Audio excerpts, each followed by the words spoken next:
It was a chilly Friday evening in late January when I decided to embark on what should have been a relaxing weekend getaway. My old friend, Marcus, had invited me to his cabin in the heart of Vermont for a skiing trip, and I was thrilled to escape the chaos of Brooklyn, even if just for a few days. I packed my gear and loaded it into my trusty Ford F-150, feeling confident that it would take me through the snowy backroads. The drive started off smoothly, with the comforting hum of the engine and my favorite playlist keeping me company. As the urban landscape melted away and the trees turned to a blur of white and gray, I felt a sense of freedom. The roads grew narrower, and soon I was navigating through twisting paths flanked by snow-laden pines. Everything felt right until the serene beauty of the landscape was disrupted by a sudden, concerning rattle from the engine. A sense of dread settled over me as the temperature gauge began to climb. "Not now," I muttered under my breath, gripping the steering wheel tightly. I could hardly believe it when the engine let out a loud cough before stalling completely. I rolled to a stop on the side of the road, surrounded by an impenetrable darkness, the headlights illuminating nothing but swirling snowflakes. Panic set in as I tried to restart the engine to no avail. The cold began to seep into the cab, and I was left with no choice but to leave the truck running, hoping the warmth would stave off the chill long enough for help to arrive. The realization hit me hard. I had no cell service in this desolate area. I was stranded. After what felt like an eternity, a glimmer of hope appeared in the form of headlights approaching in the distance. A small Toyota passed by, and I frantically waved my arms, desperate for assistance. The car slowed and pulled over. The driver, a man in his mid-40s with an unkempt beard, leaned out the window. "Need a hand?" he asked, a hint of concern in his voice. "Could I borrow your phone? My truck's broken down, and I need to call for help," I replied, relief flooding my senses. The driver handed me his phone without hesitation, and I quickly dialed Marcus and then a tow service. As I hung up, the man nodded. "Help should be on the way. Just stay safe, all right?" "Thanks, I really appreciate it," I said, handing the phone back to him. With a curt nod, the driver pulled away, disappearing into the night. I returned to my truck, shutting off the lights to save battery. That's when I noticed how dark it truly was. The absence of light swallowed everything around me. My mind raced as I considered my next steps. I pulled out my phone, played a few games, and tried to keep my mind occupied. 20 minutes ticked by in silence. Suddenly, a loud bang against the passenger window jolted me upright. My heart raced, and I aimed my flashlight towards the sound. Outside stood a figure, a man cloaked in a thick black coat, his face obscured by the shadows. He pounded on the glass, desperation etched in his voice. "Please, let me in! I'm freezing!" he shouted, his breath forming clouds in the frigid air. I felt a wave of unease wash over me. Instinctively, I pressed my back against the seat, my gut screaming at me that something was wrong. He continued to pound on the window, each blow echoing in the stillness of the night. Panic gripped me, but I held my ground, unwilling to let him in. The thought of what might happen if I opened the door sent chills down my spine. The man was growing increasingly agitated, tugging at the handle and trying to force the door open. My mind raced with questions. Who was he? Why was he out here alone? The dread settled in my stomach, heavy and suffocating. I couldn't take it anymore. I turned the key in the ignition, the engine roared to life, and I pressed down on the gas, heart pounding as I felt the truck lurch forward. I glanced in the mirror and saw the man stumble back, still banging on the window as I accelerated, my pulse quickening with every inch I gained. Once I reached a crest in the road, I braved a glance back and nearly screamed. The Toyota was parked by the side, empty, with fresh footprints leading away into the snow. I had been followed, lured into a trap by the very man who had helped me. Trembling, I pressed on, my thoughts racing. I could feel the tension in the air, the gnawing fear that I was not out of danger yet. Just as I thought I might have escaped, a truck pulled up alongside me, its amber lights flashing. Relief washed over me as I recognized the tow truck. The driver, a burly man named Greg, hopped out with a friendly wave. "Hey!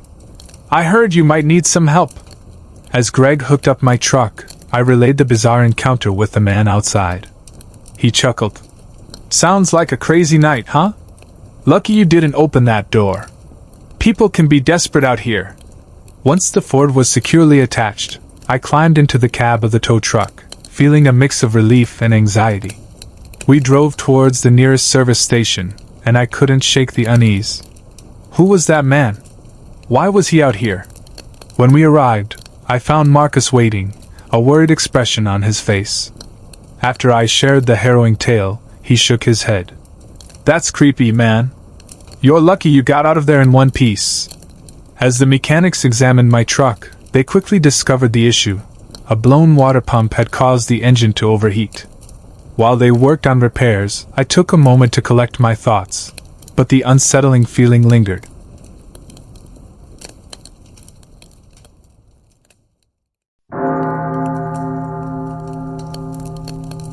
My name is Ethan, and I'm 23 years old now. But I still remember that night when I was just 17, as if it were yesterday. It was supposed to be an ordinary Friday evening, one that I had looked forward to all week. My girlfriend, Lily, and I were both in our final year of high school, juggling classes and part-time jobs. We were young and in love, our days filled with laughter and shared dreams. That night, however, would take a turn that neither of us could ever have anticipated. After school, we both worked our shifts at a local diner, saving up for whatever teenage dreams we could muster. I had managed to scrape together enough money to take Lily out for dinner. We decided on a small restaurant nearby, the kind where the food was decent and the ambience was cozy. I remember Lily's eyes lighting up when she saw the menu. It felt like the perfect start to our date. After finishing our meal, I suggested we go back to her house. But deep down, I wanted to stretch out the evening, to savor every moment with her. That's when I proposed the night drive. She hesitated for a second, glancing at the clock, but the thrill of adventure won out, and we hopped into my old sedan. Driving through the quiet streets of our small town, I could feel the excitement in the air. The stars twinkled overhead, and I rolled down the windows, letting the cool night breeze wash over us. We chatted and laughed, the world outside fading away as we lost ourselves in each other's company. Eventually, I found myself on a familiar road leading out of town, one that wound into the dense woods on the outskirts. I knew it was a risk driving out there. It was dark, and the roads were winding, but the thrill of adventure pushed me onward. I turned down a dirt path, hoping to find a secluded spot where we could park and enjoy the silence of the night. The car bounced slightly as we made our way along the bumpy terrain, the sound of gravel crunching beneath the tires filling the air. As we drove deeper into the woods, we both suddenly felt the unmistakable urge to relieve ourselves. I pulled over to the side of the road, turning off the engine. The silence enveloped us, broken only by the sounds of nature, crickets chirping and the rustling of leaves in the breeze. I glanced at Lily, who was already climbing out of the car, her expression a mix of urgency and discomfort. "I'll be quick," she said, hurrying into the bushes a few feet away. I stepped out as well, hoping to find a tree or some cover. But the moment I did, an unbearable stench hit me like a slap in the face.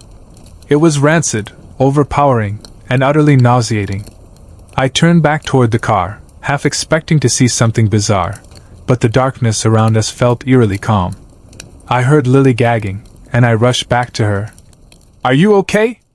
She nodded, her face pale as she tried to breathe through the smell. "What is that?" she gasped, looking around. I shrugged, thinking maybe someone had dumped something in the woods. After we finished our business, we headed back to the car, but just as we reached it, we heard a loud crack, the unmistakable sound of a branch snapping nearby. We froze, our hearts racing.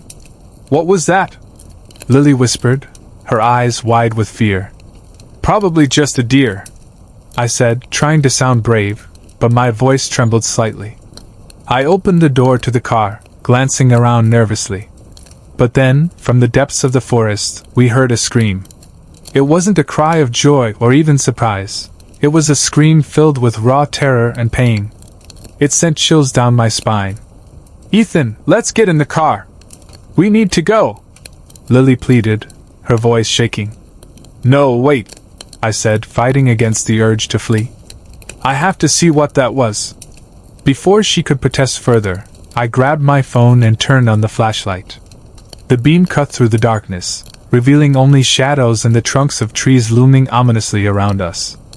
I felt a knot forming in my stomach as I took a cautious step towards the sound, my heart pounding like a drum. "Ethan, please don't!" Lily cried, grabbing my arm, her nails digging into my skin. But I shook her off gently, determined to understand what was happening. As I moved deeper into the trees, the light flickered across the ground, illuminating roots and rocks. I tried to focus on the sound, the echo of that horrifying scream still ringing in my ears. I felt a strange compulsion to push forward. And then I saw it, a flash of white in the darkness. I lifted my phone higher, the light revealing a strange figure standing a few yards away. It was a man dressed in a white shirt with dark stripes, almost like a prison uniform. He was just standing there, motionless, in front of a blue tarp stretched across the ground. My heart dropped. Something was not right.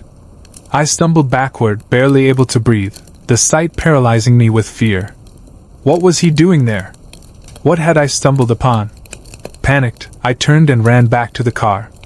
I could hear Lily's voice calling out to me, but it sounded distant, almost muffled. I flung open the door, jumped in, and locked it, my hands shaking as I fumbled with the keys. "Ethan, what happened?" she asked, her voice laced with confusion and fear. "I don't know. We need to get out of here," I yelled, starting the engine. My heart raced as I pressed down on the accelerator, the tires screeching against the gravel as we tore down the dirt path. As we sped away from that cursed place, Lily kept asking me what I had seen. I could barely form the words. The image of that man haunted me. His blank stare and the unsettling presence of the tarp were burned into my memory. I promised I would explain everything when we got back to her house. The drive back felt like an eternity. The weight of what we had just experienced hung heavily in the air, each of us lost in our own thoughts. I could feel the tension building between us, the silence deafening. Finally, as we pulled into her driveway, I turned to her and said, "I took a picture." "What?" She looked at me, puzzled. "I took a picture of him," I replied, my voice barely a whisper. "We need to see it." Sitting in the quiet of Lily's living room, the weight of the night pressed heavily on us. I pulled out my phone, the screen still bright from the flashlight I had used. My fingers trembled as I scrolled through the images, searching for the one that felt like a window into the nightmare we had just escaped. "Here," I finally said, holding the phone out for her to see. Her eyes widened as she took the phone from me, her breath hitching in her throat. The image was unsettling. There he was, the man in the white shirt with dark stripes, standing eerily still before that blue tarp. The forest behind him was dark and foreboding, almost like a frame for his unnatural presence. "What? Who is that?" Lily asked, her voice shaking. "I have no idea," I replied, my heart racing. "But I have a bad feeling about this." She handed the phone back to me, and I stared at the photo, feeling a mix of fear and dread. The more I looked at it, the more I felt a connection to something sinister. The scream we had heard, the smell that had almost made her sick, it all felt like pieces of a puzzle that I desperately wanted to put together. "Should we tell someone?" Lily asked, her eyes darting around the room as if expecting that man to appear in the shadows. "Who would we even tell? The police? They'll think we're crazy," I said, frustration creeping into my voice. "I don't even know what I saw. But I can't shake the feeling that he's connected to that scream." We sat in silence for what felt like an eternity, the weight of the unknown pressing heavily on us.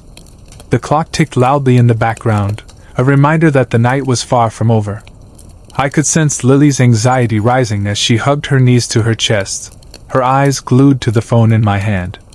"Maybe we should just go to bed," she suggested, trying to shake off the fear. "It's late, and we're both just rattled." "Yeah, maybe you're right," I agreed, even though I didn't want to let the night end. I wanted to talk about it, to process what we had experienced together. After a few minutes, she stood up and headed toward her bedroom. I'll try to get some sleep. Can you stay with me? I nodded, following her into the dimly lit room. She climbed into bed, pulling the covers tightly around herself as I settled onto the floor beside her.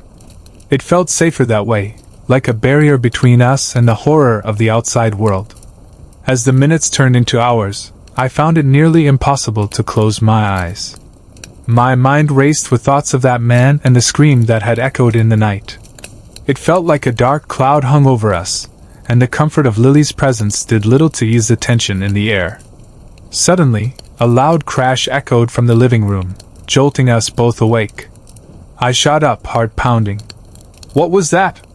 Lily whispered, her voice barely above a breath. "I don't know," I replied, my stomach twisting in knots. "Stay here." I stood up slowly, straining to listen. The house was eerily quiet now, the crash replaced by an unsettling silence. I tiptoed toward the door, my heart pounding in my chest. As I opened it, the darkness loomed around me, and I flicked on the light. My eyes scanned the living room, but everything seemed normal. Then I noticed the window, a faint light flickering outside, just beyond the curtains. "What's going on?" Lily called from the bedroom, her voice laced with worry. "I'm not sure." "Just stay there," I yelled back, my voice shaking slightly. I approached the window cautiously, my heart racing as I pulled back the curtain. The street light outside illuminated the yard, but that wasn't what caught my attention. There, standing just beyond the reach of the light, was a figure, the same man from my photo. He was staring directly at me, unmoving, his face hidden in shadows.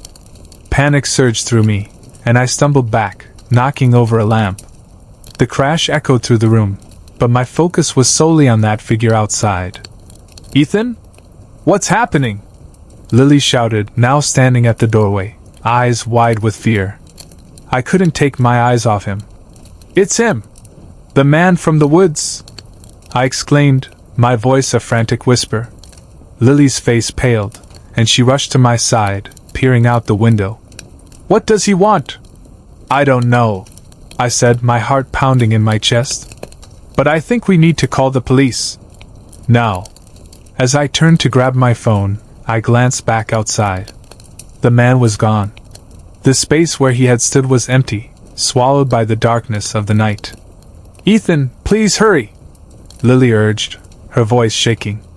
I quickly dialed 911, my hands shaking as I recounted the events of the night. After what felt like an eternity, the operator assured me that they would send someone over. "We should lock the doors and turn off the lights," I suggested, trying to keep my voice steady. Lily nodded, her expression a mix of fear and determination. We hurriedly locked the doors and turned off the lights, plunging ourselves into darkness. We sat on the floor, leaning against the wall, listening intently for any sounds outside. The minutes dragged on, each second stretching into an eternity. I could feel Lily's hand trembling in mine, our fear palpable in the stillness. Finally, after what felt like an eternity, we heard a faint knock at the door. I jumped, adrenaline coursing through my veins. "It's the police," I whispered, my voice barely above a breath. Lily nodded, her eyes wide with fear as I crept toward the door, heart racing. I slowly opened it, revealing two police officers standing there, their expressions serious. "Are you Ethan?" one of them asked. "Yes, that's me," I replied, my voice shaking. "We received a call about a disturbance. Can you tell us what happened?" I took a deep breath, trying to steady myself. "We went for a drive in the woods and saw a strange man. We heard a scream, and when I took a picture he was standing there." I explained everything to them, every detail that haunted me. They listened intently, their expressions unreadable. After I finished, one of the officers nodded, then turned to his partner. "Let's check the area where they were parked," he said. "We'll see if we can find any signs of trouble." As they left, I turned back to Lily, who was watching me with wide eyes. "What if he comes back?" she asked, her voice trembling. I squeezed her hand, trying to reassure her. "We'll be okay. They'll find him." But deep down, I couldn't shake the feeling that something was terribly wrong. The image of that man lingered in my mind, an echo of dread that wouldn't fade. As we waited for the officers to return, I replayed the events of that night over and over in my mind. The smell, the scream, and the chilling presence of that figure, it felt like pieces of a dark puzzle, each one more disturbing than the last. Finally, after what felt like hours, the officers returned, their expressions somber. "We didn't find anyone out there," one of them said, his voice low.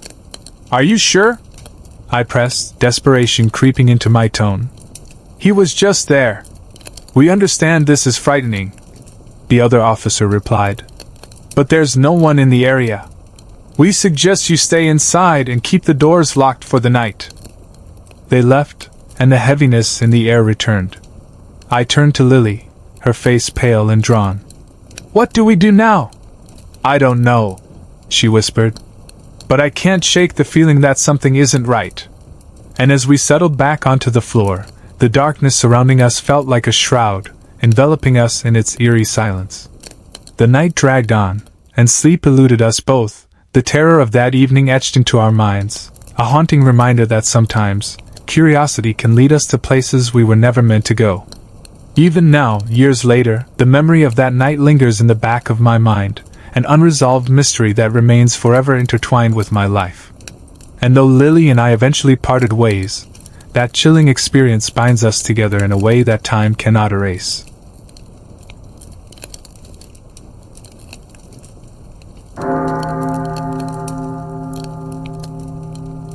It was the end of summer in 2011 when my friend Tommy and I decided to take a little adventure.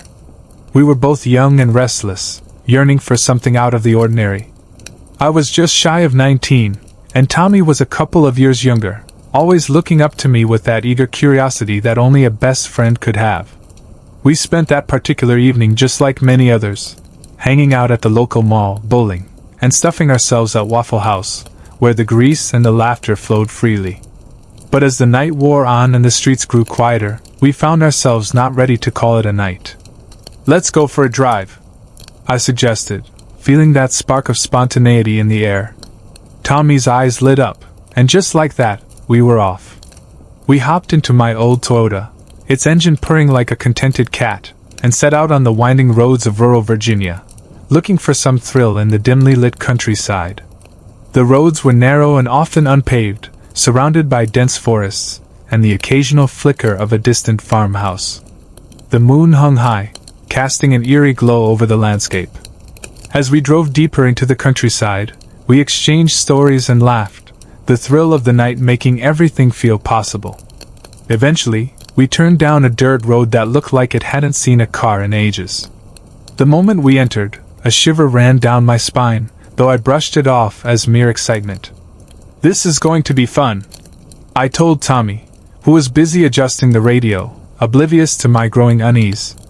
But as we crept along the road, something felt off. The air was heavy, almost oppressive, and I couldn't shake the feeling that we were being watched. I glanced out my window, half expecting to see deer or some other woodland creature, but what I saw instead sent a jolt of fear through me. A man stood on his porch, illuminated by the dim light of a porch bulb. He was staring at us with an intensity that made my skin crawl. His eyes seemed hollow, like black pits that drew in the light. I felt an instinctual urge to look away, but I couldn't. It was as if he was pulling me in with some unseen force. "Who is that guy?" Tommy asked, finally noticing my stiff posture. "I don't know," I replied, trying to sound casual. "But let's keep moving." I hit the gas pedal, wanting nothing more than to put some distance between us and the man who seemed to have sprung from the shadows. We eventually turned back onto a paved road, relief flooding over me. But the sense of unease lingered like a bad aftertaste, gnawing at my mind as we headed home. As we drove, my mind began to wander. "Did you see that guy?" I said, trying to shake off the feeling. Tommy chuckled. "Yeah, he looked like he just walked out of a horror movie." We both laughed, but I could tell that he was feeling a bit on edge too. I couldn't help but wonder what the man was doing out there in the middle of nowhere at such an odd hour. Just when I thought we could relax, something caught my eye in the distance, glowing faintly in the headlights. I slowed down, squinting to make out what it was, It looked like an animal at first, but as we got closer, I realized with horror that it was an old woman. Her hair was long and disheveled, and she wore a flowing white dress that fluttered in the breeze. It was a bizarre sight, but even more unnerving was the look on her face. As we approached, she turned toward us, and I froze in disbelief. Her eyes were wild, and she raised her hands, waving frantically as if she were trying to flag us down. "What the hell?" I muttered, gripping the steering wheel tighter. It wasn't just her strange appearance that frightened me, it was the blood. It was everywhere, smeared across her clothes, dripping from her hands. In one hand she held a large, glinting knife that reflected the light from our headlights. A wave of panic washed over me as the reality of the situation hit me. This wasn't just some eccentric old lady lost in the woods. This was something sinister. Tommy screamed, "Go! Go!" And I didn't need to be told twice. I slammed my foot on the accelerator, and we shot past her, the tires screeching as I veered onto the main road. My heart raced, pounding in my chest like a war drum. I didn't look back. I couldn't. The image of that woman, her bloody clothes, and that knife would be forever etched in my mind. We drove in silence for what felt like an eternity, my mind racing as I took turns at breakneck speed. Tommy's eyes were wide with fear, and I could feel the adrenaline coursing through both of us. We finally made it back to the highway, relief flooding over me as we entered the familiar stretches of asphalt. But even then, the fear didn't dissipate. I took a circuitous route home, opting for the longer 35-minute drive instead of the usual 5. I kept glancing in the rearview mirror, half expecting to see that old woman chasing after us, her bloody knife glinting in the moonlight. The thought alone made me shudder. When we finally reached my house, I parked the car hastily and we stumbled out, still shaking from the adrenaline and fear. "What just happened?" Tommy asked, his voice barely above a whisper. I shook my head, unable to find the words. "I don't know," I replied. "But we're not telling anyone about this." We spent the next few days trying to process what had happened. We watched the local news, hoping for any mention of a woman matching her description or a report of a crime in the area, but nothing ever came up. It was as if she had vanished into thin air, leaving us with nothing but our fear and confusion. The days turned into weeks, and the encounter began to fade into the background of our minds, a ghostly memory that we occasionally revisited but never spoke about. Life moved on, but I couldn't shake the feeling that we had stumbled onto something dark that night, something that would haunt me for years to come.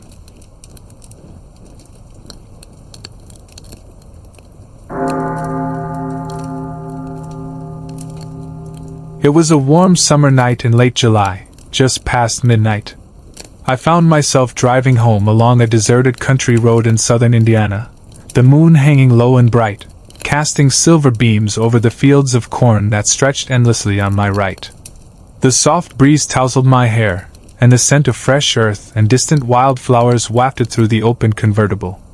I had just left a friend's place where we had spent the evening laughing and reminiscing, but now, as I drove through the quiet darkness, I felt a strange sense of solitude creeping in. Suddenly my moment of peace shattered like glass. A blood-curdling scream pierced through the stillness, echoing across the fields. It was a woman's scream, raw and desperate, and it seemed to come from the dense woods to my left. I slammed on the brakes, heart racing, the tires screeching against the asphalt. My mind raced. Should I call the police? I glanced at my phone, but there was no signal out here. The fear quickly turned to determination as I grabbed the nightstick I kept for protection from my back seat, thinking it might come in handy. I stepped out of the car, the night air cooling my sweat-drenched skin. "Hello?" I called, my voice shaking slightly. "Is someone there?" A moment of silence, and then I heard it again, that same voice, pleading for help. "Please help me!"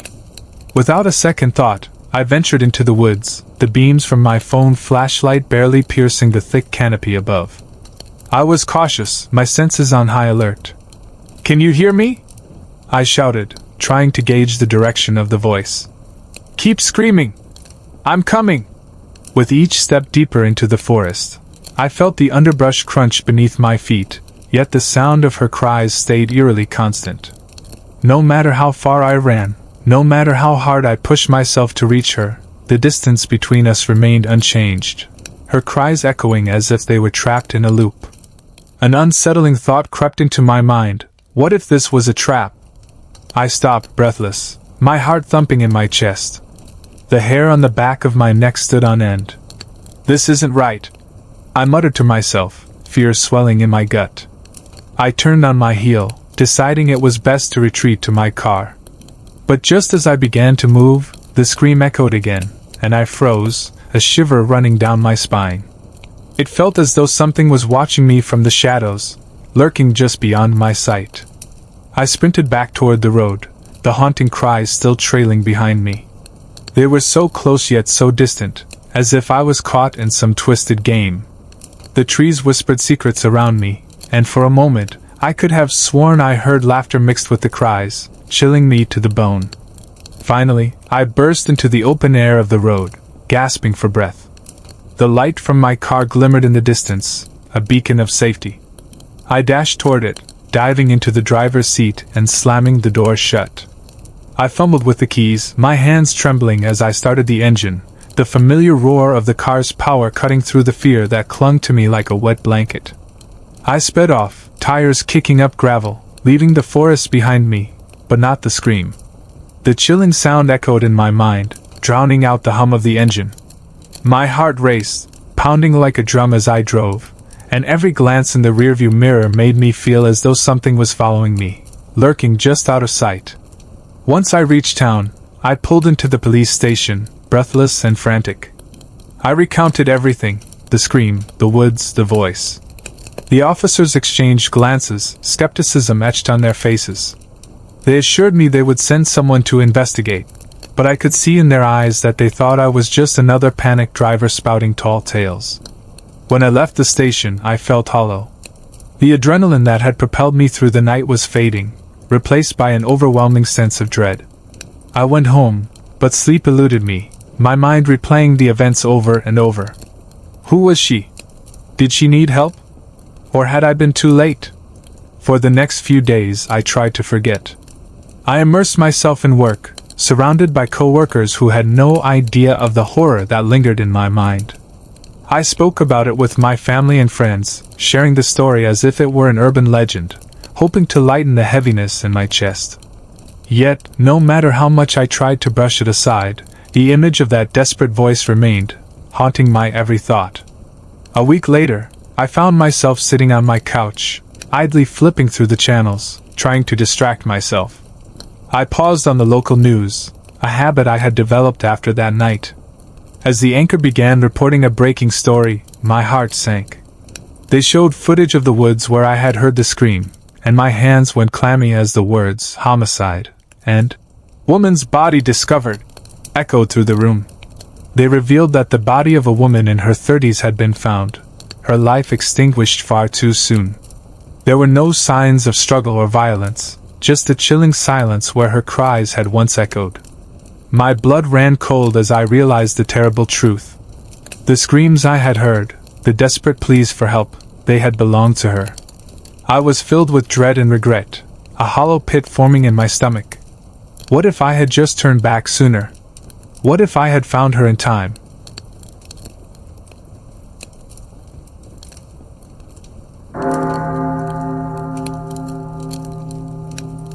It was a chilly night in late October, the kind of night where the fog clung to the pavement like a wet blanket. As I sat behind the wheel of my truck, a 2015 Freightliner Cascadia, the familiar hum of the engine was a comforting lullaby. I was making my usual run across the Midwest, a routine that had become almost second nature to me after years on the road. I had the open road ahead, a long stretch of I-70 winding through the heart of America, and the promise of a good paycheck waiting at the end. The clock ticked past 10 p.m., and the darkness outside was oppressive.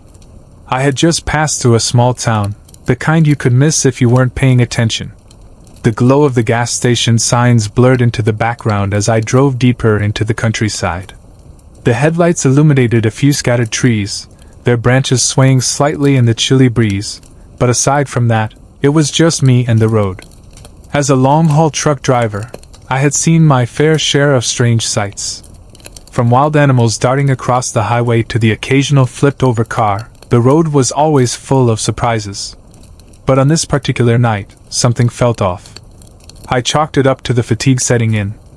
After 12 hours of driving, the monotony could play tricks on your mind. I flicked on the radio, hoping to drown out the silence, but the static crackled back at me. I adjusted the dial, landing on a late-night talk show where the host was discussing urban legends. That was when I first heard about the Phantom Hitchhiker. The story goes that a long-haul truck driver picks up a young woman on a desolate stretch of road, only to have her vanish from the passenger seat before they reach their destination. It was a chilling tale, but I shrugged it off as just another ghost story. I had too many real concerns to worry about, like staying awake and avoiding the inevitable highway patrol. After a few more miles, I noticed something strange in my rearview mirror. A pair of headlights appeared in the distance, but they were moving erratically, weaving back and forth. My curiosity piqued. I slowed down, trying to get a better look. The vehicle, an old rusted pickup truck, suddenly swerved into the shoulder, nearly colliding with the guardrail. I instinctively hit the brakes, wondering if I should pull over to check if they were all right.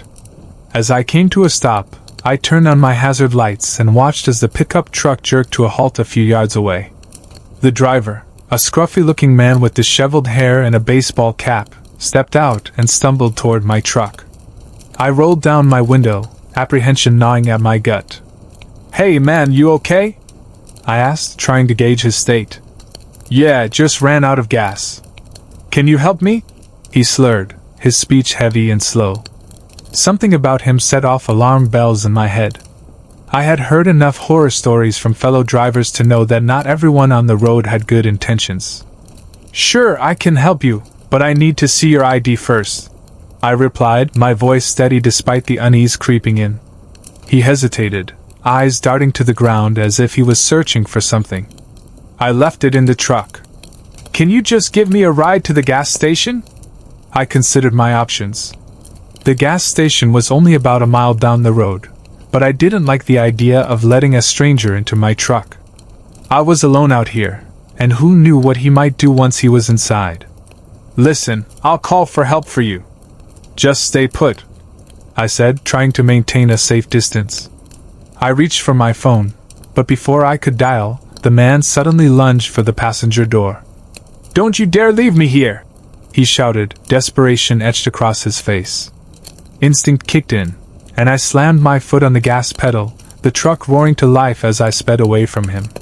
In the rearview mirror, I could see him standing there, fists clenched in anger, the headlights from his pickup casting an eerie glow around him. My heart raced as I drove, adrenaline coursing through my veins. As I pulled away, I felt a strange mix of relief and guilt wash over me. I had done the right thing by protecting myself, but a part of me worried about leaving him stranded. I forced myself to focus on the road ahead, but the unsettling encounter lingered in my mind. Minutes turned into an hour, and I tried to shake off the incident by cranking up the radio. The DJ was now discussing local ghost stories, the kind that made the hair on the back of my neck stand up. I laughed at myself for being paranoid. After all, I was a truck driver, a rugged lone wolf. But something about that man's eyes haunted me. I needed to stop and take a break. I found a rest area just off the highway, a dimly lit lot with only a few trucks scattered about. I parked, turned off the engine, and leaned back in my seat, allowing myself a moment of calm. I took a deep breath, the cool air filtering through the open window. As I sat there, I couldn't shake the feeling that I wasn't alone. I glanced around the rest area, my eyes scanning the shadows cast by the flickering lights. My heart skipped a beat when I noticed a figure standing by the edge of the lot. It was a woman, dressed in a long, tattered dress, her hair hanging over her face. "Great," I muttered to myself. "Another hitchhiker." As she stepped closer, I felt my pulse quicken. There was something about her demeanor that seemed off, almost like she was gliding rather than walking. I forced myself to look away, not wanting to engage. Just as I was about to close my eyes, I heard a soft tapping on my window. I jumped, my heart racing as I turned to face the woman. She was now standing inches from my window, her face obscured by her hair, but I could see her eyes. They were hollow and dark, like two empty voids. "Please help me," she whispered, her voice barely audible over the sound of my own heartbeat. My instincts screamed at me to drive away, to ignore her pleas. But as I looked into those eyes, a part of me felt a deep pang of sympathy. I rolled down the window just enough to speak. "What do you need?" She took a step closer, and the smell of decay hit me like a punch. "I just need a ride. I can't stay here." Suddenly, the encounter with the man flashed through my mind, and I hesitated. What if this was a setup? What if he was waiting for me to let my guard down? I needed to get out of there. "I'm sorry I can't," I said, forcing myself to sound firm. "You should call for help." As I rolled up the window, I noticed her expression change. She looked hurt, but there was something else, a flicker of anger. I quickly started the engine, ready to leave, but as I glanced back at her, she was gone. It was as if she had vanished into thin air, leaving nothing but an icy chill lingering in the air. My hands trembled on the steering wheel as I pulled away from the rest area, the unsettling encounters weighing heavily on my mind. I couldn't shake the feeling that something was watching me, a presence lurking just out of sight. I focused on the road, desperate to put as much distance between me and that place as possible. But as I drove, the darkness seemed to close in around me. The shadows of the trees began to look like figures, and every flicker of movement caught my eye. I felt like I was being pursued, haunted by the specters of the night. I finally reached a small truck stop around midnight, my heart still racing from the strange events of the evening. I parked and stepped out, desperate for coffee and a chance to regroup. As I walked toward the diner, I couldn't shake the feeling of eyes on me, but I dismissed it as paranoia. Inside, the diner was sparsely populated, just a few truckers nursing their cups of coffee and a waitress who looked like she had seen better days. I settled into a booth in the corner and ordered a black coffee. As I waited, I pulled out my phone, trying to distract myself from the creeping anxiety. But the moment I glanced around the diner, I felt it again, the sensation that I was being watched. I looked up to see a man sitting at the counter, staring at me intently. There was something unsettling about his gaze, like he was searching for something deep within me. I forced myself to look away and took a sip of my coffee, trying to calm my racing thoughts. But the feeling wouldn't leave me. What was happening? Why did everything seem so off? I finished my coffee quickly, paid the bill, and stepped back outside. The cold air hit me like a slap, grounding me in reality. As I made my way back to my truck, I couldn't shake the feeling that the night had just begun to unravel its true horrors. As I climbed back into my truck, I thought about how I'd navigated the strange encounters of the night. I had always prided myself on my ability to read people, to sense danger. But something about those encounters had left me shaken, and I wasn't sure I wanted to keep driving.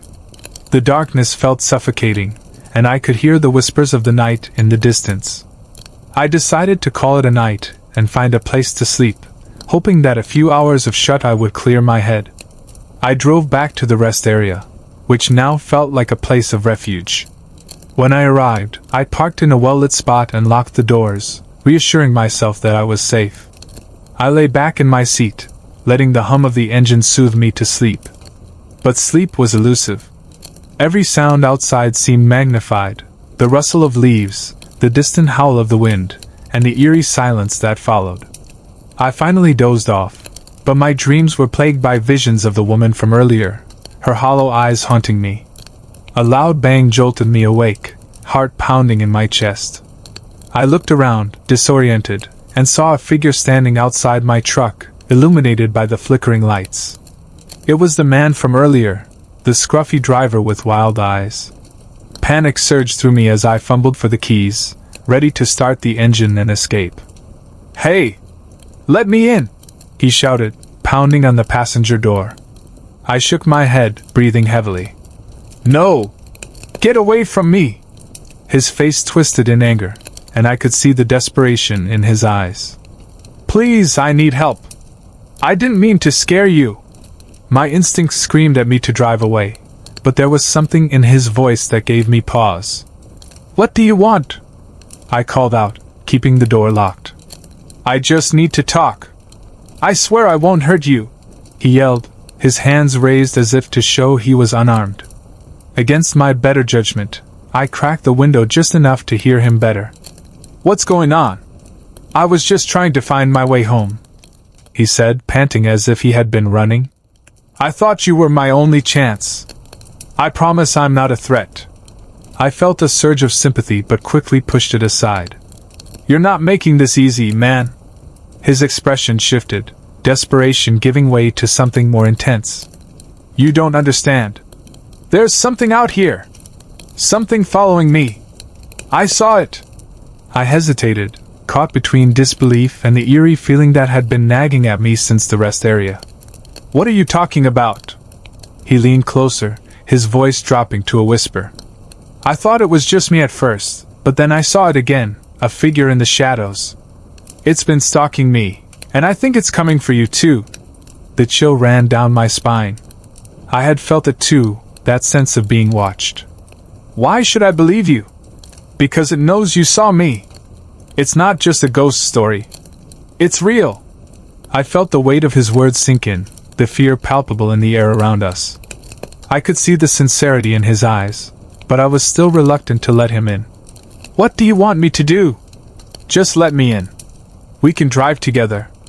Safety in numbers, right?" Against my better judgment, I unlocked the door and hesitantly let him in. The moment he settled into the passenger seat, I felt a mix of relief and dread. "Thanks," he said, catching his breath. "I didn't know where else to go." I started the engine, the truck rumbling to life. "Let's get out of here," I said, keeping my eyes on the road ahead. As we pulled away from the rest area, I glanced at him. "What did you see?" He took a deep breath, collecting his thoughts. "I was driving alone, and I thought I saw someone in the road. But when I got closer, there was nothing there. Then it happened again. Each time, it got closer, like it was playing with me." The tension in the cab grew thicker. "What did it look like?" "It was just a shadow at first, but I swear it had form. It moved like a person, but it didn't look like one, more like a silhouette, shifting in the light." I shook my head, trying to rationalize it. "You were probably just tired. We all see things after long hours on the road." He nodded, but his eyes were wide with fear. "I thought that too. But then it came to my truck while I was sleeping. I felt it pressing against me. I woke up, and there was nothing, but I know it was there." A shiver ran down my spine as I tried to focus on the road. I could feel the weight of his fear, and a part of me wondered if I was in over my head by bringing him along. "Maybe we should pull over," I suggested, my voice barely above a whisper. "No," he replied sharply, grabbing my arm. "We can't stop. It's watching." I swallowed hard, my heart racing as I pushed the pedal to the metal. The truck roared down the highway, but I felt the unease creeping back in. Every shadow seemed to stretch toward us, and every gust of wind sounded like a whisper in the dark. Minutes turned into an eternity, and just as I began to think we were in the clear, he gasped, pointing out the window. "There! Did you see that?" I glanced over, but all I could see was the empty stretch of road ahead. "See what?" "Just keep driving. Don't look back," he shouted, his voice rising in panic. I pressed on the accelerator, desperate to outrun whatever was haunting us. But the feeling of dread clung to me like a shadow, and every time I glanced in the rearview mirror, I half expected to see something lurking in the darkness. Then it happened. As I rounded a bend, I saw a figure standing by the roadside, a woman in a tattered dress, her hair covering her face. My heart stopped. It was her, the woman from the rest area. "Drive!" he yelled, his panic infectious. I slammed my foot on the gas, and the truck shot forward. I could feel the adrenaline coursing through my veins as I tried to keep my focus. But I couldn't shake the image of her from my mind. What did she want? As we sped past, I glanced back, and in that fleeting moment I saw her smile, a wicked, knowing smile that sent chills down my spine. Did you see that? I shouted, my voice shaking. Keep driving! He screamed. I pushed the truck harder, weaving in and out of lanes, desperate to get away. But the darkness felt alive around us, the shadows pressing in on all sides. The headlights illuminated nothing but a sea of black, and every bump in the road sent my heart racing. Why is this happening? I yelled over the roar of the engine. I don't know. But we have to keep moving, he replied, his face pale with fear. The night stretched on, and the tension in the cab was suffocating. I could feel my heart pounding in my chest, each beat a reminder of the terror lurking just beyond the reach of the headlights. Finally, we reached a small town, and I pulled into a gas station, desperate for light and safety. I parked and jumped out, gasping for fresh air. What do we do now? I asked, my voice shaky. He looked around, eyes darting nervously. We have to find help. Someone has to believe us. We hurried inside, greeted by the harsh fluorescent lights. The cashier, a weary-looking man, glanced up at us, eyebrows raised in surprise. What's going on? Something's out there, I said, trying to catch my breath. We need to report it. The man frowned, clearly skeptical. Report what? A shadow? No, it's real, the other driver interjected, desperation in his voice. You don't understand. There's something out there that's been following us. The cashier shook his head. Look, if you two are just messing around, I don't have time for this. Frustrated, I grabbed my phone, dialing 911. As I explained the situation, I could see the cashier rolling his eyes. After what felt like an eternity, the dispatcher on the other end assured me they would send someone out to investigate. As I hung up, I turned to the cashier. We need help. You have to believe us. He sighed, glancing out the window. I'll keep an eye on things, but I don't think anyone's out there. The other driver and I stood by the counter, hearts racing as we waited. Time seemed to stretch endlessly, the air thick with tension. Then, a police car pulled into the lot, its lights flashing brightly. Relief washed over me as the officer stepped out, a sturdy figure with a calm demeanor. All right, what seems to be the problem? He asked, looking between us. I quickly explained the situation, detailing our encounters on the road. He listened attentively, nodding. I've heard stories like this before, he said, a hint of skepticism in his tone. But I'll check it out. As he headed outside, I felt a wave of anxiety wash over me. What if he didn't believe us? What if the shadows were real? The officer walked to the edge of the parking lot, shining his flashlight into the darkness. I held my breath, waiting for any sign of movement. Then it happened. A scream shattered the night, piercing through the silence. I turned to see the officer stumbling back, his flashlight flickering as he fell to the ground. Oh my God! I gasped, fear gripping me. The other driver grabbed my arm, his eyes wide with terror. We have to go! Now! Without thinking, we sprinted toward my truck, adrenaline surging through our veins. I fumbled with the keys, heart pounding as I tried to start the engine. Just as the truck roared to life, I glanced back at the gas station. The officer was gone, disappeared without a trace. We sped away from the town, leaving behind the lights and the screams. The road stretched before us, but I felt the shadows closing in, creeping back into my mind. What was that? I shouted, glancing at the other driver. I don't know, he replied, panic lacing his voice. But we have to keep going. The night continued to unfurl its horrors, each mile feeling like a lifetime. I could feel the weight of the darkness pressing against us, and I knew we had to escape whatever nightmare had followed us. As dawn began to break on the horizon, the shadows retreated, and I finally felt a sense of relief. We pulled over at a diner, the familiar smell of coffee and breakfast foods grounding me. We stepped inside, and the waitress greeted us with a warm smile. But I could see the flicker of concern in her eyes as she looked at our disheveled appearance. What happened to you two? She asked, pouring us both a cup of coffee. I exchanged a glance with the other driver, unsure of how to explain. Just a long night, I said, forcing a smile. The shadows may have retreated for now, but I knew they lingered, waiting for the night to fall once more. The experience had changed me, and I couldn't shake the feeling that I had barely escaped something far more sinister than I had ever imagined. As the sun rose higher in the sky, I realized that the road was still ahead of me, full of endless possibilities and hidden dangers. I would always carry the memory of that night with me, a reminder that sometimes, the scariest things aren't the ghosts we can't see, but the very real threats lurking in the shadows of the unknown.